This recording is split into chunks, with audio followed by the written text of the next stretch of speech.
balitaan, maagang usapan sa mga issue at balita. Kasama si Kuya Angelo Palmones sa Magandang Umaga Pilipinas. Mula Lunes hanggang Biyernes.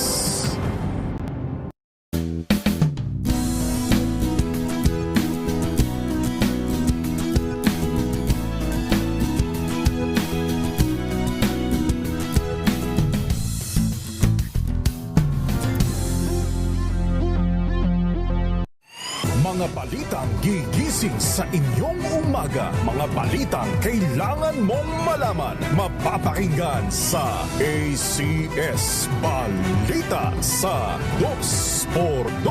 Kasama sina Anthony Taberna at Jerry Baha. Lunes hanggang Biyernes.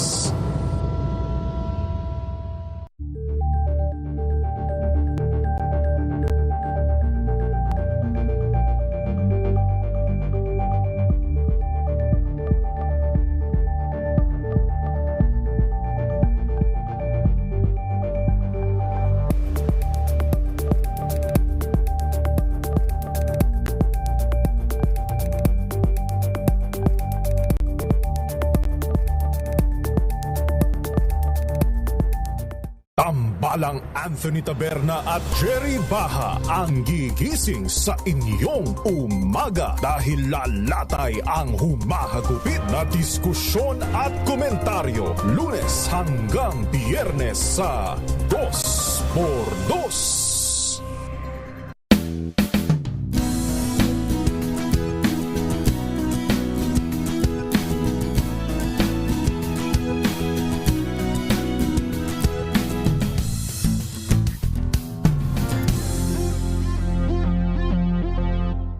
Alamin ang mga maiinit na isyung pambayan, mga balitang kailangan mong malaman, usapin sa pamahalaan, politika, ekonomiya at kabuhayan. Ito ang mga dapat mong malaman, pakialaman at pag-uusapan dahil kayo ang tinig ng mamamayan dito sa Damdaming Bayan.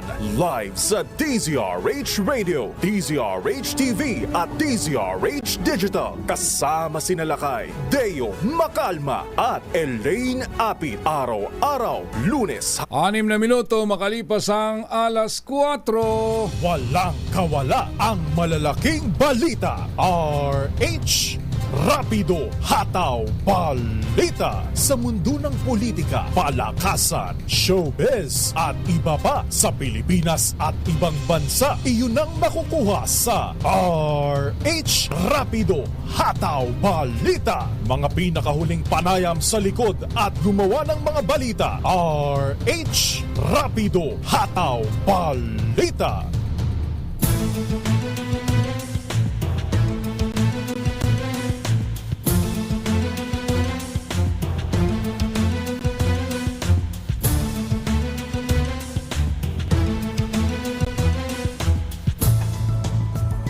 Unang Sabado ng taon, January 6, 2024, Luzon, Visayas, Mindanao. Kasama na yung ating mga kababayan na nasa ibayong dagat. Ako ho si Raymond Dadpaas, tuloy-tuloy sa pagbabalita, tuloy-tuloy sa serbisyo. Sama-sama tayo, Pilipino. Sa ulo ng ating mga balita, direktang paghalik sa imahe ng Black Nazarene, bawal pa rin. Inflation rate noong Disyembre, pinakamababa sa nakalipas na 14 na buwan. Presyo ng petrolyo, posibleng may kakarampot na rollback o walang paggalaw sa susunod na linggo. Kampanya sa PUV consolidation para sa PUV modernization program naging matagumpay ayon naman sa DOTR. Supply ng kuryente sa Panay Island at kalapit na mga lalawigan halos balik na daw sa normal. Truck sumalpok sa emergency room ng Bacolod Hospital, 4 sugatan. Mga armas at pampasabog na diskubre sa isang bahay sa San Juan City, may-ari ng mga baril inakusahan ding ginahasa ang sariling anak. Aray ko po. Jackpot prize sa 655 Grand Lotto na bobolahin ngayong araw. Tinatayang papalo na sa megit 600 milyon. Sa balitang sports, sa Jared Bahay, tatalikuran na ang UP Fighting Maroons. At sa balitang showbiz, kinitang pera ni G. Romano sa pagbibenta ng kanyang Best Actor Trophy, ginamit na panggasto sa Pasko at Bagong Taon. Yan ang ulo ng ating mga balita. Ngayon sa detalye.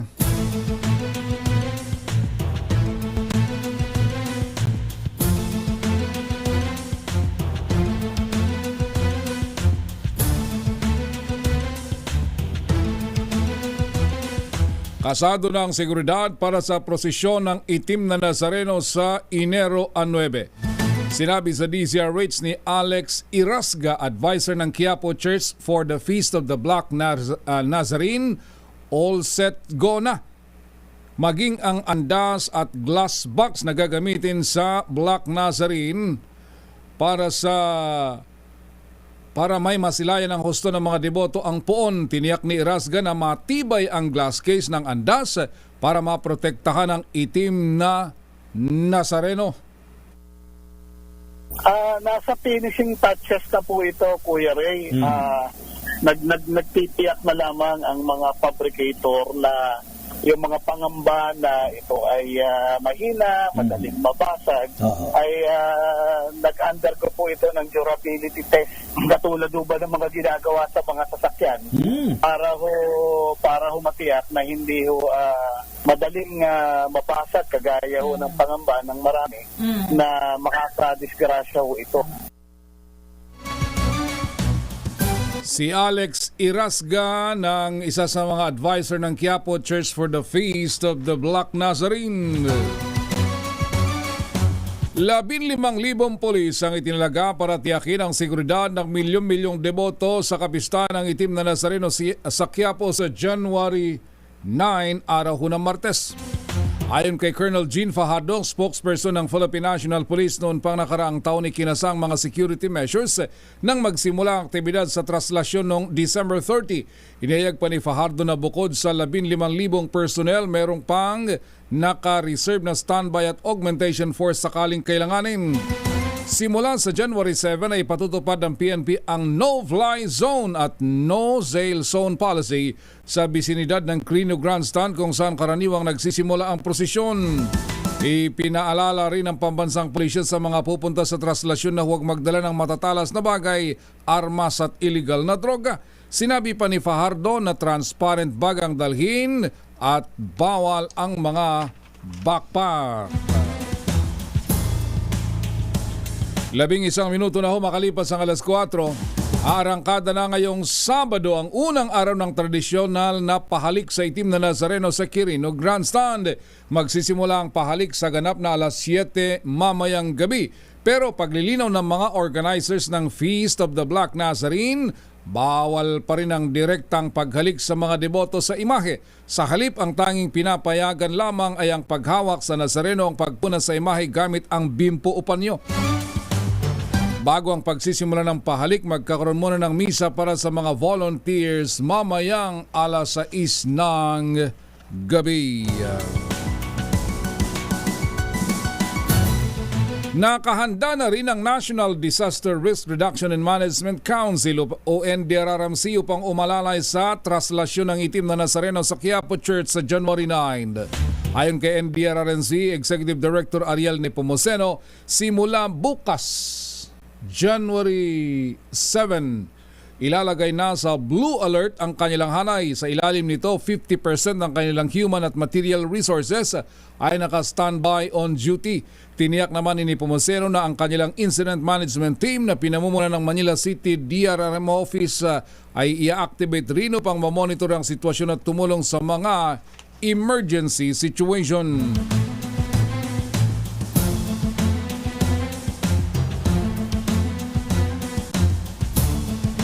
Mababa pa rin ang bilang ng mga deboto na nakikisa sa mga aktibidad ng Pista ng Itim na Nazareno sa Quiapo Church. Yan ang obserbasyon ng National Capital Regional Police Office matapos ang personal na pagbisita sa simbahan ng Quiapo ni NCR po Chief Police Brigadier General o Police Major General Jose Melencio Nartates Jr. Ayon kay Nartates, tulad ng dami ng taong dumalo sa unang araw ng pagbabasbas sa mga replika, mababa pa rin ang bilang na 15,000 na kanilang pagtaya kumpara nung pre-pandemic. Sa kabila nito ay tiniyak naman ng PNP ang kanilang pagbabantay upang masiguro ang ligtas, maayos at mapayapang traslasyon ngayong 2024. Samantalang sinabi ng PNP na wala silang namomonitor na anumang seryosong banta sa traslasyon ng Itim na Nazareno sa January 9.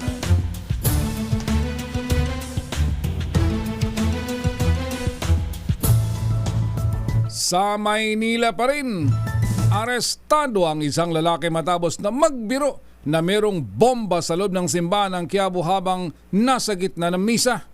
Aray ko po, nagsimba ka pa. Kinilalang naarestong suspect na si Dennis Garcia, 42 anyos.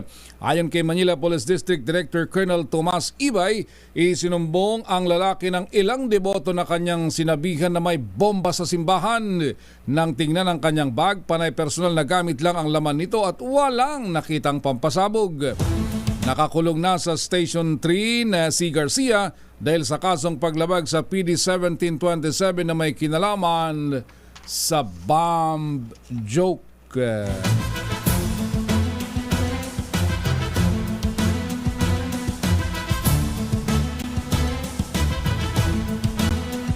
Labing 5 minuto na ho, makalipas ang alas 4.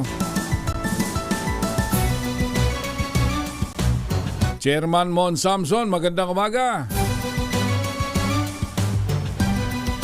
Suspendido ang permit sa pagdadala ng baril sa mga pampublikong lugar sa Maynila mula January 8 hanggang January 10. Ito ay bilang bahagi ng security measure para sa traslasyon ng Itim na Nazareno sa Martes. Sinabi ni PNP Public Information Office Chief Police Colonel Jean Fajardo na exempted sa gun ban ng mga pulis at iba pang uniform personnel na may official function sa nabanggit na aktibidad.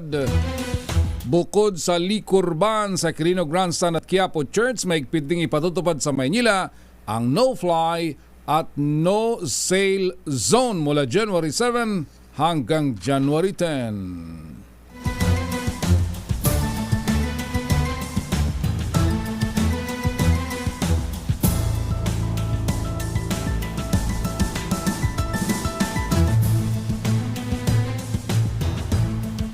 Nagpalabas na ang lokal na pamahalaan ng Maynila ng mga magsasarang kalsada para sa pista ng Itim na Nazareno.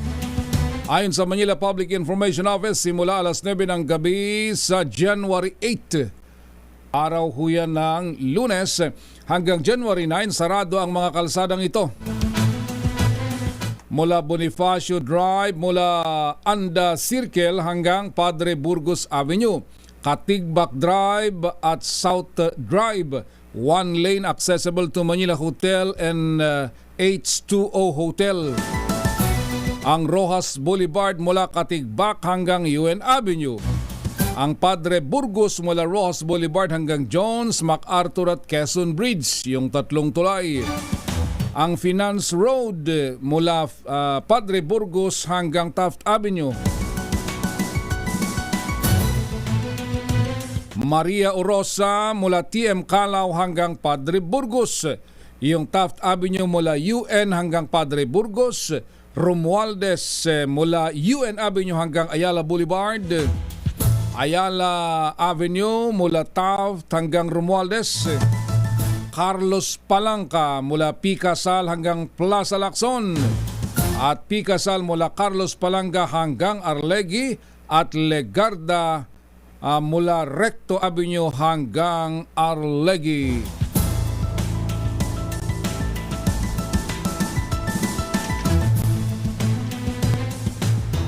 Yung Quezon Boulevard naman mula Fogoso hanggang Quezon Bridge at yung westbound lane ng Espanya mula Picampa hanggang Lerma.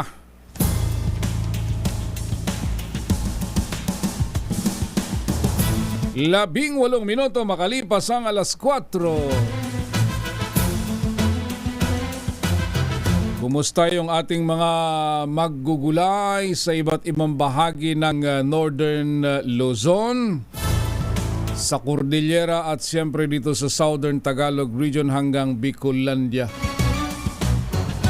Dati-rati problema natin, presyo ng kamatis. Ngayon naman, presyo ng carrots.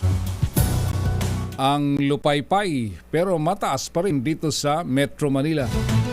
May report si Noche Cacas mula sa Las Piñas Public Market. Noche, magandang umaga. Magandang morning, Raymond. Nako, yung mga pupunta dito ngayon sa public market sa Las Piñas, handa nyo na yung budget ninyo para swak naman yung inyong mga bibilhin. Sa local rice, Raymond, yung special 65 pesos. Naku, tumaas, Raymond. Yung bigas special 65 pesos. Habang ang pinakamurang bigas naman dito, Raymond, regular milled rice, mataas pa rin, 52 pesos ang kilo.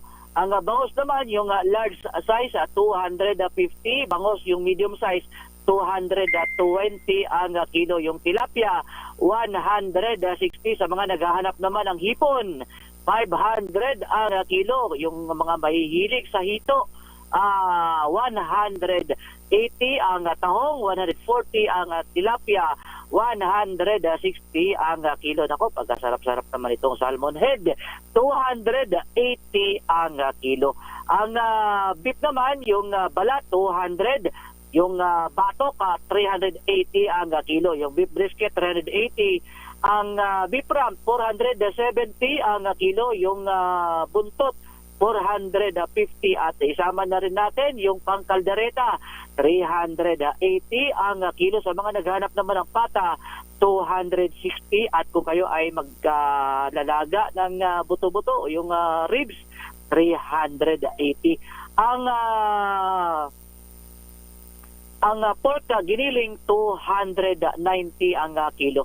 Ang chicken feet, 150 ang kilo. Yung whole chicken, 170. Pero yung choice cut, 180 ang kilo. Yung itlog, bawat isa, yung medium size, 8 pesos and 50 centavos. Sa mga mahihilig sa alokbate, 60 pesos ang kilo. Ang palaya, 120. Ang upo, 45.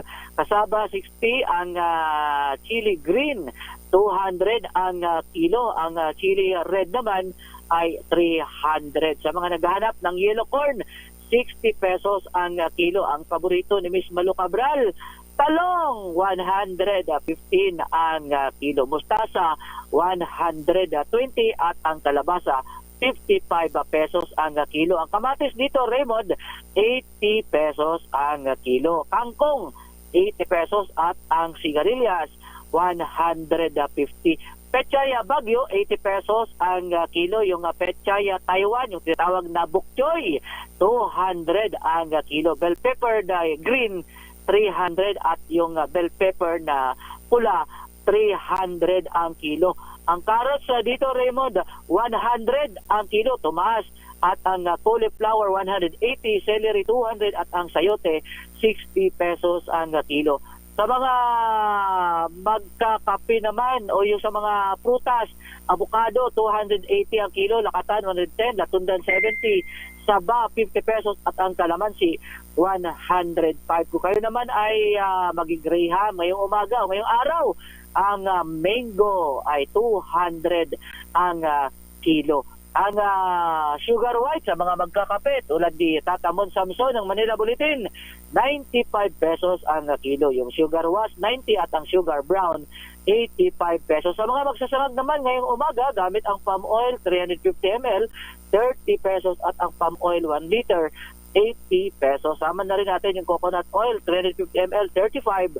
At ang coconut oil, 1 liter, 85 pesos. And ang presyo ng mga pangunahing bilihin dito sa Las Piñas City Public Market ngayong Saturday morning. Mula sa Canada sa Pilipinas, DCRH. Ako sa Natsikaston tuloy sa pagbabalita, tuloy-tuloy sa serbisyo, sama-sama tayo, Pilipino. Maraming salamat, Noche Kakas.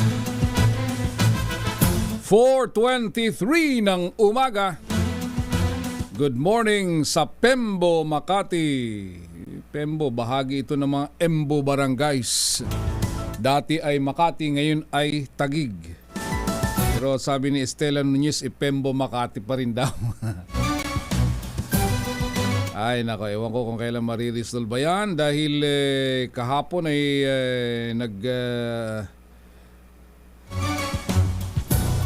nagrereklamo si Senator Alan Peter Cayetano bakit daw ipinadlock yung mga fire station sa mga Embo barangays noong December 31. Felix Estibal dyan sa Santa Ana, si Jim Ulier sa Cagayan. Good morning, Maridel Furukawa. Shimada Vanji at si Vernilo Cianosa. Si Roque, good morning. Si classmate Paul Lomesio sa Bontoc Mountain Province. At si paring Hector Imnasen na nasa Atlantic Ocean daw sila ngayon. Magandang umaga sa lahat ng ating mga seafarers. Sila kay Tom Desa Dita Ballesteros, Cagayan. Ramon Abadillo from Santa Rosa, Laguna. Si Ivy Gutierrez sa Tayug. Leo Habares na binabati sila Ann Gabua, Maylin Atienza at Mrs. Rosa Rubio ng Nara, Palawan. Carlos Longkop ng Samar. Si Chairman Mon Samson at saka yung tropang Extra Rice. Vicky Sia, si Nelson Malinaw doon sa Falls Church, Virginia.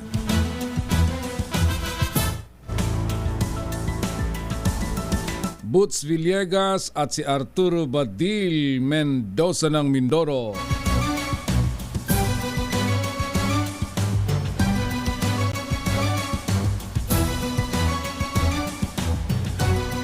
Sa oras na alas 4:25 ng umaga, ang lungsod ng Baguio meron daw 100 milyong pisong pondo para sa infra ibabalik sa National Treasury. Romy Gonzales sa detalye ng balitang yan. Romy?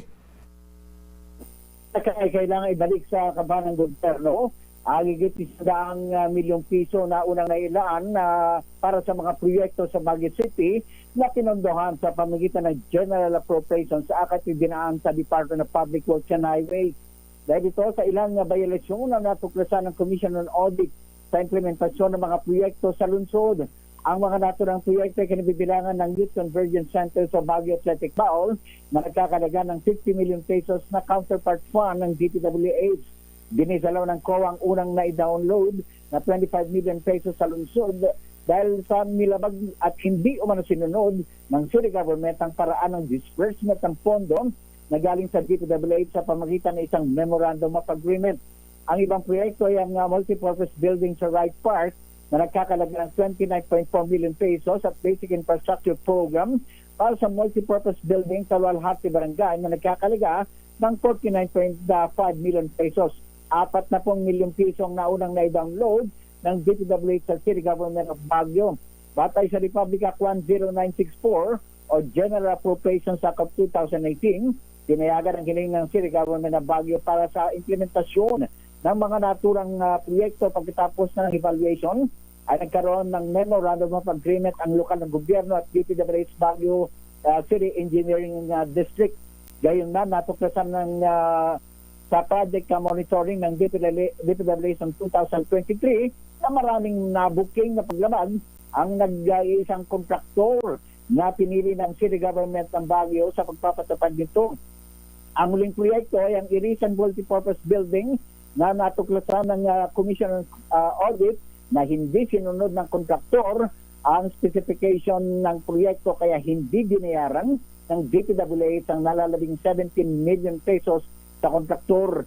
Nasasayangan namang ilang mga miyembro ng Baguio City Council sa pondo mula sa gobyerno para sa mga naturang proyekto na hindi makukumpleto dahil sa nadiskobring kapalpakan sa implementasyon nito. at para matapos kailangan maglaan ng pondo ang city government sa pamamagitan ng supplemental budget. Ayon kay Councilor Mylene Lerano, nakakalungkot sapagkat ipinilit ng Chief Executive ng lungsod ng city government ng Baguio ang magpatupad at pipili ng kontraktor para sa mga nabanggit na proyekto na sa kalaunan ay natuklas ang palpak at maraming paglabag sa kontraktor.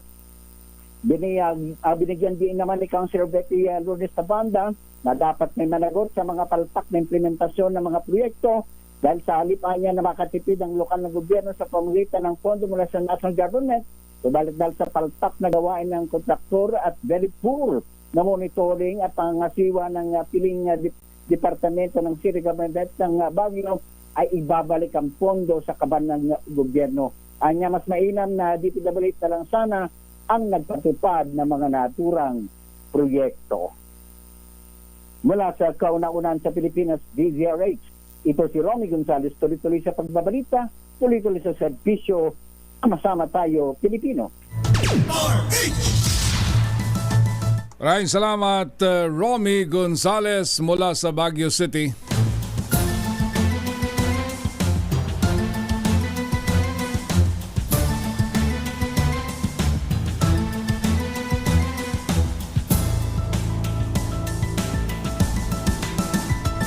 Magandang umaga din kila Nenet Kabakungan. Narito din sa Pasay si Delberta Roa, Rogelio Bruno, Jun Maure, si Garland Noel, Victor Sulyo.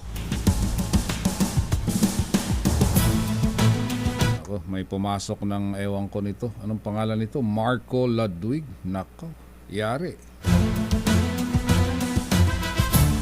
Alas 4:30, bumagal pa ang inflation o galaw ng presyo ng mga bilihin at serbisyo sa bansa sa pagtatapos ng taon. Sa ulat ng Philippine Statistics Authority o PSA, naitala sa 3.9% ang inflation nitong December 2023. Mas mababa ito kumpara sa 4.1% na naitala noong buwan ng Nobyembre.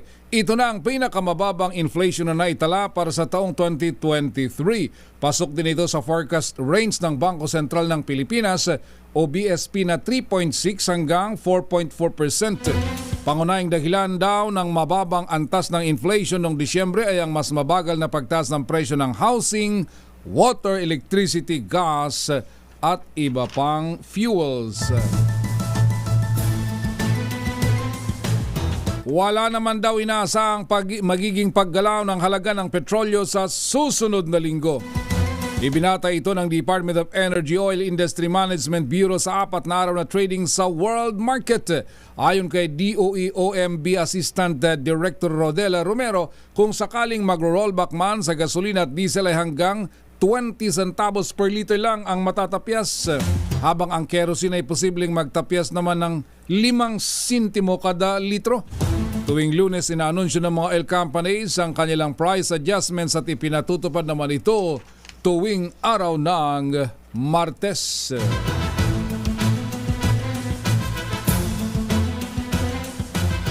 Magandang umaga ho sa lahat ng mga naghahanda para sa pista ng Black Nazarene. Ang oras natin 4:32 ng umaga. RH Rapido Hataw Balita.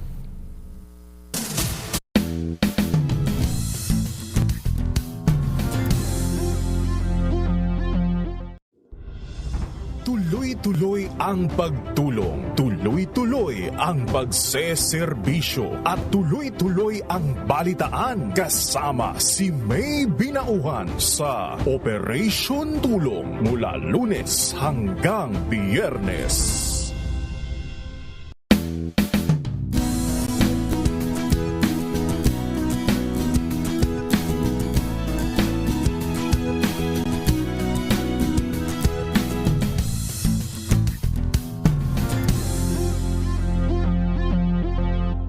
Bawat issue ay hihimayin at malalimang aaralin. Na iwan natin ang intelligence sa experts dun sa intelligence agencies ng gobyerno. Walang kontrobersyang palalampasin.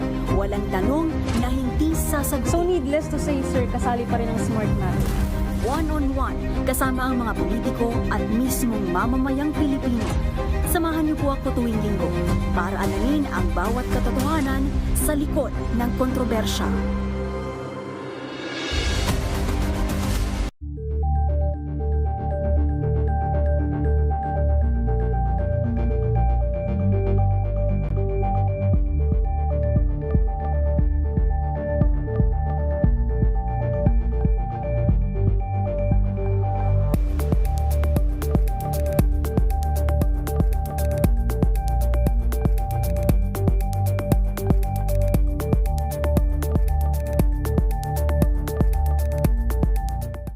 Tugtugan, sayawan, chikahan at mga kaganapang kakikiligan. Mula sa concerts and fan meets of your favorite stars, local man or international, sagot na namin. Every Saturday, 12 noon, kasama ang inyong showbiz angel sa Season 2 ng Scene Zone. Dito lang yan sa DZRH TV.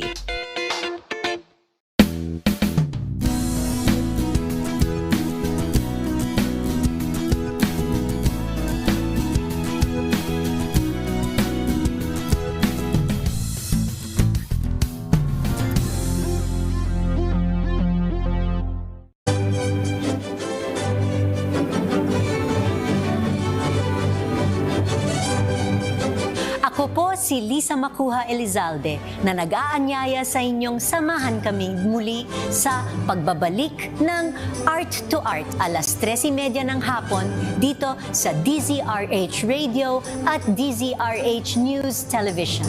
Usapang sining at kultura para sa lahat tuwing araw ng linggo. Huwag kaligtaan.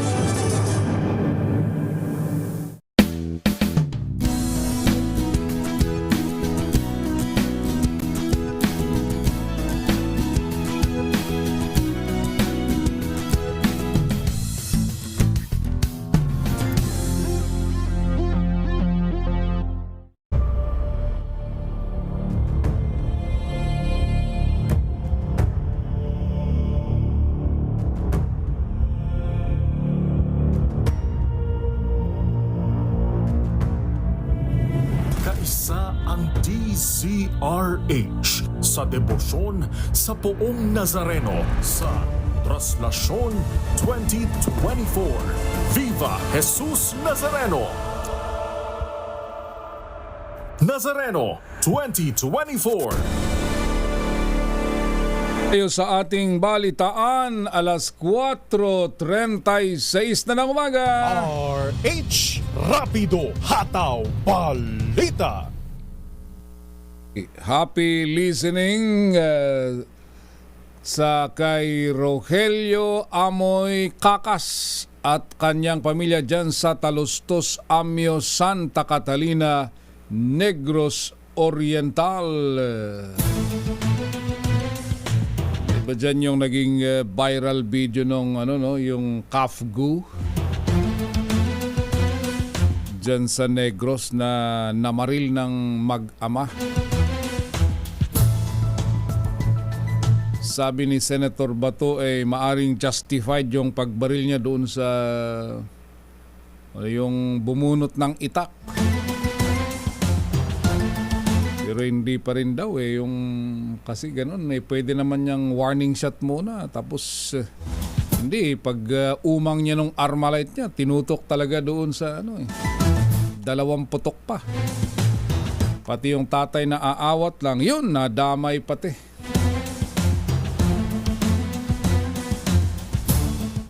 Kaya may panawagan sa Armed Forces of the Philippines kung sino man yung in charge sa training ng mga Kafgu. Kailangan daw may paalala din sa kanila yung rules of engagement. 4:37 ng umaga. Nasa 73% pa lamang ng mga jeep ang consolidated para sa Public Utility Vehicle o PUV Modernization Program. Ito ay ayon mismo sa Land Transportation Franchising and Regulatory Board o LTFRB. Ayon kay board member Risa Marie Patches ng LTFRB, naitala sa 82% ang consolidation rate ng UV Express. Hindi naman yung UV Express ang kinakailangan, jeep ang pinag-uusapan eh. 73.96% naman sa Public Utility Jeep o PUJ. Noong December 31, 2023 ay nagtapos na ang aplikasyon para sa consolidation ng jeepney operators sa mga kooperatiba.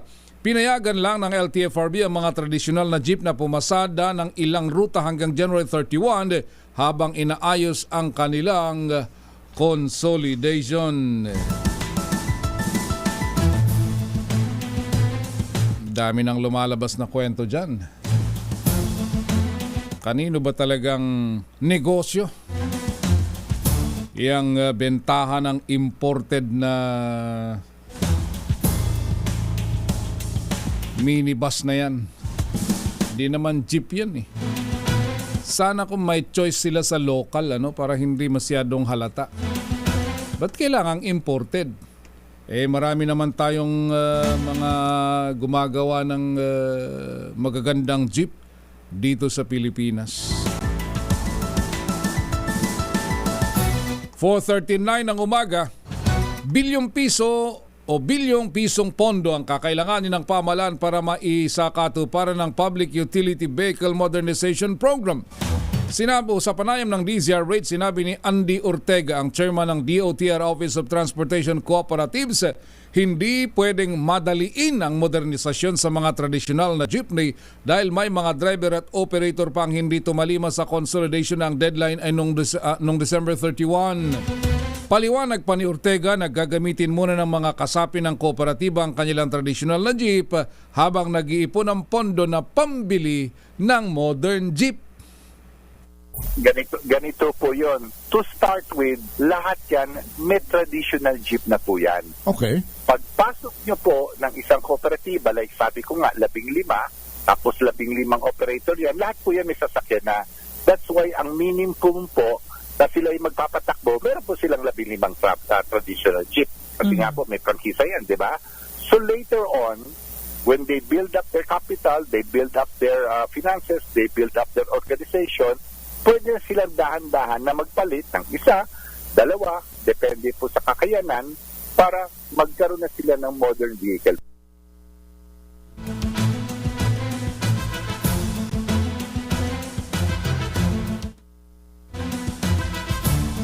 Si Ginoong Andy Ortega mula sa DOTR Office of Transportation Cooperatives.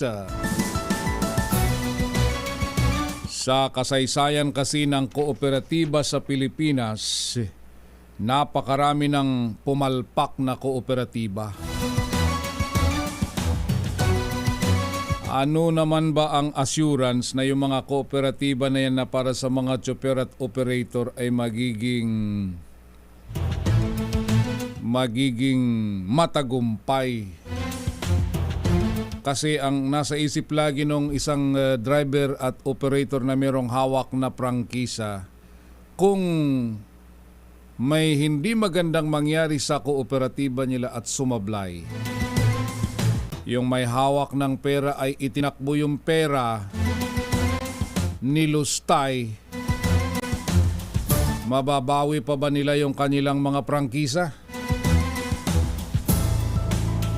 Meron bang ibibigay sa kanila ng DOTR o gobyerno kung sakasakali man lang na insurance nung kanilang bibitawang mga lumang sasakyan? Nahawak pa rin nila yung prangkisa. Daming tanong dito na hindi pa nasasagot, kaya aminado naman ang DOTR na hindi pwedeng madaliin, pero may deadline sila. Ready na ba si Edwin? Kanina pa si Edwin naka-standby sa Ano ba yun? Ready na ba yun?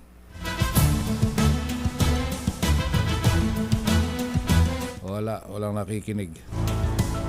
Pagtutuunan ng administrasyon ni Pangulong Ferdinand Bongbong Marcos Jr. ang pagpapalakas sa mga programang pang-agrikultura at mga batas para mapanatiling mababa ang presyo ng mga bilihin sa bansa. Ayon kay Marcos, isang welcome report ang pagbaba sa 3.9% ng inflation noong December ng nakaraang taon. Inihayag pa ni Pangulong Marcos ang patuloy na pagsusumikap ng pamahalaan para paghandaan ang kalagayan ng ekonomiya. Nangako ang presidente na para sa bagong taon lalo niyang palalakasin ang mga programa para sa agrikultura at tututukan ang mahakbang upang mapanatiling abot kaya ang presyo ng pagkain at iba pang mga pangunahing bilihin. Kinatigan ni dating Agriculture Secretary Leonardo Montemayor ang malawakang pagbalasa sa ahensya. Sinabi ni Montemayor na bukod sa prerogative ni Secretary Francisco Tiu Laurel na gawin ang revamp, mahalaga ang hakbang upang isailalim sa evaluation ng mga programa ng DA. Kabilang sa naapektuhan ng pagbalasa ay si Undersecretary for Rice Industry Development Leocado Sebastian. Naniniwala si Montemayor na hindi pinalitan si Sebastian kundi napilitan na lamang itong mag-resign.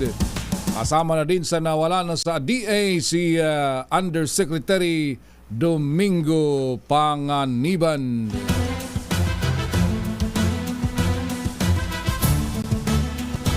Inilunsad naman ni Pangulong Ferdinand Bongbong Marcos ang Kalinisan Program. Ang kalinisan ay pinaikling kataga para sa kalinga at inisyatiba para sa malinis na bayan. Sa kanyang mensahe, hinamon ng Pangulo ang mga barangay na maging aktibo sa kampanya laban sa pollution, climate change at krimen. Inilunsad ang Kalinisan Program kaugnay sa pagdaraos ng Community Development Week and Community Development Day ngayong o kahapon, o tama ngayon, January 6, araw ho ng Sabado. Samantala ho naman, dako tayo sa Nuestro Padre Jesus Nazareno, dinarangal ka namin. Nuestro Padre Jesus Nazareno, nilulwalhati ka namin. ang Quiapo at Quirino Grandstand naghahanda para sa Feast of the Block na sa rin sa araw ho ng Martes. Si Edwin Duque nasa Quirino Grandstand na kasi doon magsisimula yung pahalik. Edwin, kumusta na dyan? Good morning, Kuyang Raymond. Dito tayo ngayon sa Quirino Grandstand at ready na itong Quirino Grandstand kung saan ay magdamag din ang ginawang preparasyon ng MMD at ng DPWH dahil itong left at side itong Quirino Grandstand ay may nakaharang na bakal bilang pinakaharang. Kabilaan ito sa left and side itong Quirino Grandstand. Pagamat wala pang mga nakapila, Kuya Raymond, pero may mga tao na sa palibot nito at mamayang alas 6 ng hapon pa yung kamisa bago umpisa ng pahalik ng itim na Nazareno. Pero prepared na itong Quirino Grandstand, yung pinaka-stage ito kung saan ay doon mismo yung ilalagay yung itim na Nazareno bago umpisa yung pahalik. Sa ngayon ay yung ating kapulisan, yung persa ng Manila Police District bago yung papasok dito sa Katigbak Road sa kanto ng Rojas Boulevard ay one way yung papasok dito sa harap ng Manila Hotel papunta dito sa Quirino Grandstand. So hindi siya full open yung daan. May nakalagay doon ng mga guide para makontrol yung pagpasok ng mga sasakyan o mga tao.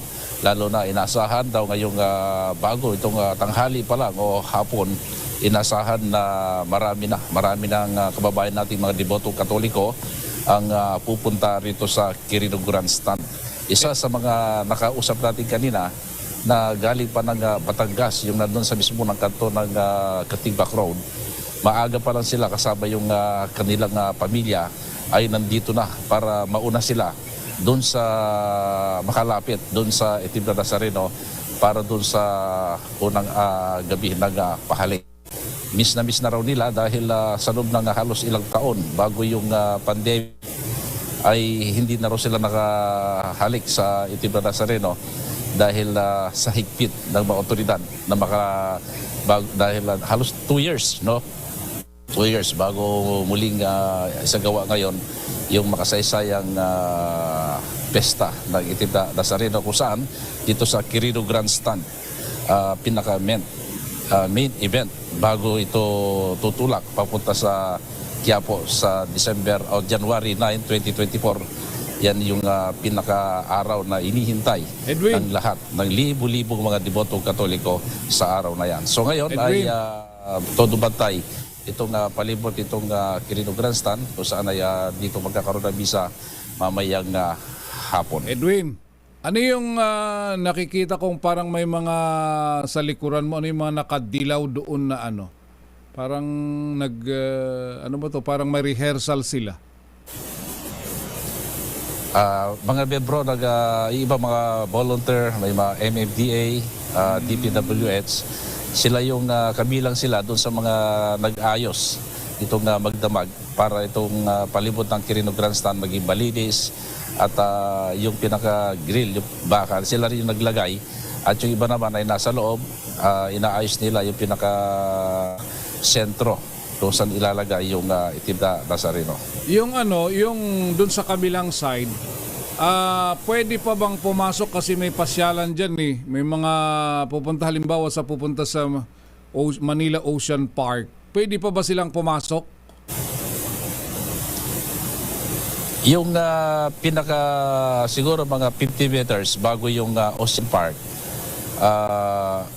paglampas doon Kuya Raymond, bago yung side ng Quirino Grandstand, may mga plastic barrier na nakalagay. So hindi siya pwedeng pumasok at diretso.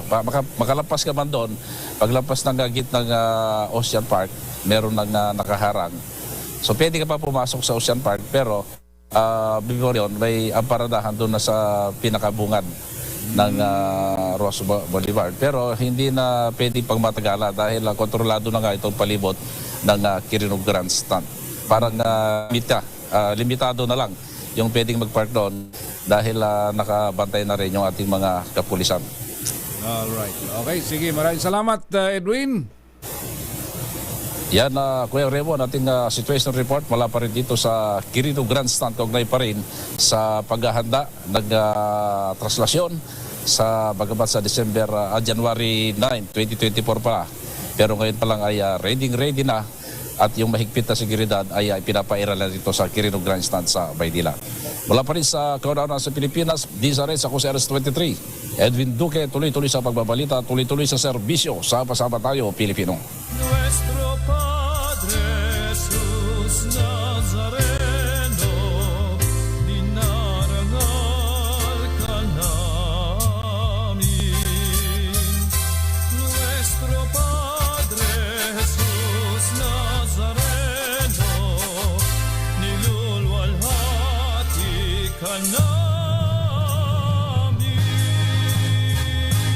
Maraming salamat, Edwin Duque, mula dyan sa Quirino Grandstand ngayong umaga ho ng Sabado. At ang oras natin, 4:51 ng umaga. 1:55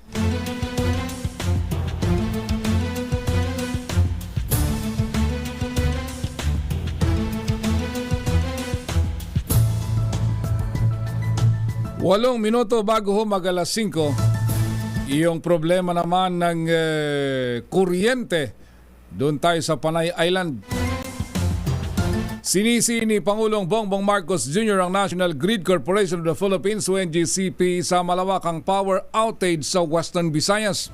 Sabi ng Pangulo, bagamat naibalik na ang kuryente sa lalawigan, malaki pa rin ang naging pinsala nito sa lugar. Giit ni Marcos, naiwasan sana ang power outage kung nagsagawa ang NGCP ng manual load dropping 2 oras matapos ang unang brownout. Samantalang inatasan na ng Pangulo ang Energy Regulatory Commission o ERC na magsagawa ng rate reset review upang masiguro ang pagsunod ng NGCP sa mga obligasyon nito.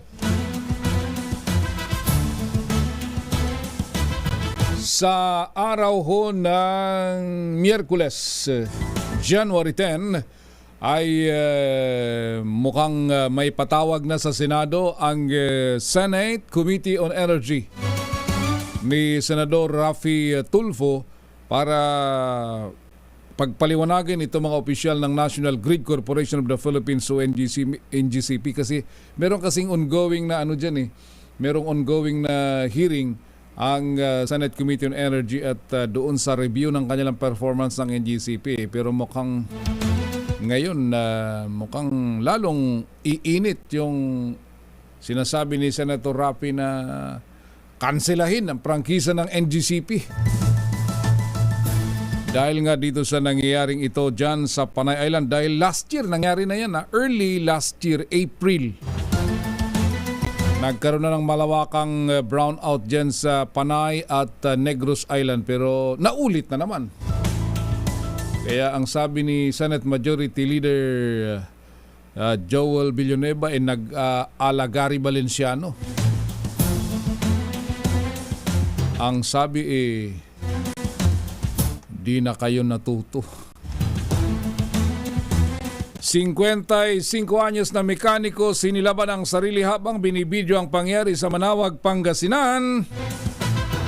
Patay. Freddy Fajardo sa detalye ng balitang yan. Freddy? Sunog na sunog at tumuusok pa ng matagpuan ng katawan ng mekaniko na kinilalang si Luisito Pineda Buenaventura, 55 anyos, may asawa, automekanik at residente ng Barangay Butaw, Santa Barbara, Pangasinan. Sa ulat ni Manawag Chief of Police Major Napoleon Eleksyon, alas 5:20 ng hapon nakatanggap sila ng report na may sunog na bangkay ang natagpuan sa masukal na lugar sa Barangay Pugaro, Manawag, malapit sa Virgin Well na pinupuntahan ng mga deboto ng Berheng Manawag na pinaniniwala ang nakakagaling sa mga may sakit ang tubig dito. Sa investigasyon, nabatid na alas 4 ng hapon nakita ng caretaker ng Virgin Well na si Leonardo Musada, 25 anyos, ang isang motorsiklo na nakaparada malapit sa lugar na ilang oras nang nandoroon at nag-ikot-ikot ito para tingnan kung may tao pero wala siyang makita at sa halip sunog na bangkay ang natagpuan sa masukal na bahagi sa lugar. Nadala pa ito sa Manawag Community Hospital na idineklarang dead on arrival ng attending physician. Natagpuan ng mga investigador ang cellphone ng biktima kung saan ina-record pa niya ang ginawang pagsunog sa sarili sa pamamagitan ng pagbuhos ng gasolina saka ito sinindihan. Matinding problema sa pamilya ang nakikitang motibo sa pagpapatiwakal ng biktima.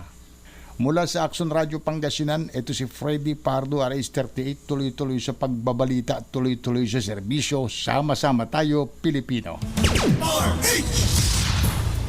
Maraming salamat, Freddy Fajardo mula sa Pangasinan. Good morning, paring Joel Mendoza. Si Francisco Antonio Ramirez Garcia at Paz Puntanieles. Leonard Habungan from Tuguegarao. Si Ramon Abadillo. Happy 39th wedding anniversary daw kina Ramon at Marilyn Abadillo. Ligaya Supan, good morning. At si Fernan Estibar dyan sa San Anto. Pakibati ng Happy Fiesta sa Ternate, Cavite. Viva Santo Niño de Bara, sabi ni Fernan. Si Lauro San Jose at Abet Ambulo. Nick Pareja, Aldi Idorot at Raul. Magandang umaga sa inyo. Stand by sa karagdagan pang mga balita. Susunod nating palatuntunan, makakasama natin ang ating paring Romel Fuertes. In the meantime, ako pa rin ho si Raymond Dadpas sa inyo nakasama sa isang oras na balitaan. Maraming salamat at meron pa tayong 3 minuto na nalalabi bago mag alas 5. RH Rapido Hataw Balita.